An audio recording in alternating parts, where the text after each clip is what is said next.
इसी शौक का इंतहा जिंदगी है, इसी शौक का इंतहा जिंदगी है। पदम धप गारे रे गा पधनि धप गारे रे गा। Hey guys, welcome back to new vlog. പെരുന്നാളെന്ന് അറിഞ്ഞപ്പോൾ തന്നെ ആദ്യം തന്നെ മൈലാഞ്ചി ഇടാൻ വന്നിട്ട് നിൽക്കണം. തൊപ്പി ഇടാനുള്ള ഡ്യൂട്ടി എനിക്കാട്ടോ. അങ്ങനെ പിന്നെ ഞാൻ എൻ്റെ കൈമത്തെ തൊപ്പിയൊക്കെ ഇടൽ ഫിനിഷ് ചെയ്തു. ഇനി ഇപ്പുറത്തെ സൈഡിലും പിന്നെ അപ്പുറത്തെ കൈമലും ഇടാണ്ട്. അതെനിക്ക് ഉമ്മച്ചിട്ടരും കേട്ടോ. മെഹന്തി ഇടുമ്പോൾ പാട്ടൊക്കെ ഇട്ടിട്ടാണ് മെഹന്തി ഇടുന്നത്.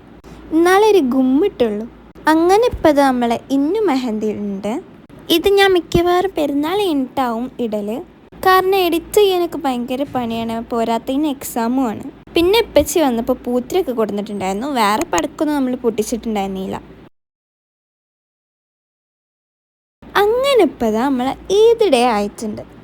രാവിലെ തന്നെ ഉമ്മച്ചി പായസമൊക്കെ ഉണ്ടാക്കിയിട്ടുണ്ടായിരുന്നു. അപ്പോൾ അതിനെടുത്ത മിൽക്ക് മെയ്ഡ് ഞാൻ കുറച്ച് പാത്രത്തിലാക്കി പോന്നു. എന്നിട്ട് ചോറൊക്കെ തിന്നിട്ടുണ്ടായിരുന്നു കേട്ടോ. പക്ഷെ ഷൂട്ട് ചെയ്യാൻ പറ്റിയില്ല. അങ്ങനെ പിന്നെ ഞാൻ നേരെ മാറ്റാൻ പോയി. അന്ന് രാത്രി നമ്മളെ അമ്മമ്മാൻ്റെ വീട്ടിൽ പോയിട്ടുണ്ടായിരുന്നു കേട്ടോ. അപ്പം എടുത്ത ക്ലിപ്സൊന്നും അധികം ഇൻക്ലൂഡ് ആക്കാൻ പറ്റിയില്ല. എല്ലാവരും ഉണ്ടായിരുന്നു കേട്ടോ. പടക്കം പൊട്ടിക്കാം. അപ്പം നമുക്ക് പടക്കം പൊട്ടിക്കാം. പിന്നെ ഞാൻ എൻ്റെ ഉമ്മാൻ്റെ വീട്ടിൽ നിന്ന് പടക്കൊക്കെ പൊട്ടിച്ചിട്ടുണ്ടായിരുന്നു. കസിൻസ് എല്ലാവരും കൂടി നല്ല വൈബ് ചെയ്യുന്നു. അപ്പം എടുത്ത കുറച്ച് ക്ലിപ്സാണ് ഇത്.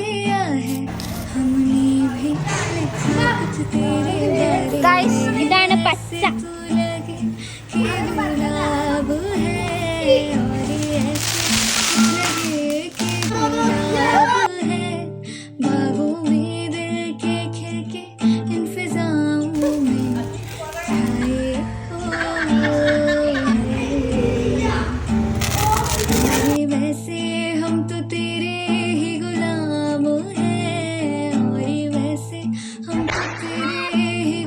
അപ്പം എത്ര ഉള്ളു ഗൈസ്. എൻ്റെ ഈ കുഞ്ഞു വ്ളോഗ് കണ്ട എല്ലാവർക്കും താങ്ക് യു വെരി മച്ച്. ഇനി അടുത്ത വ്ളോഗിൽ കാണാം.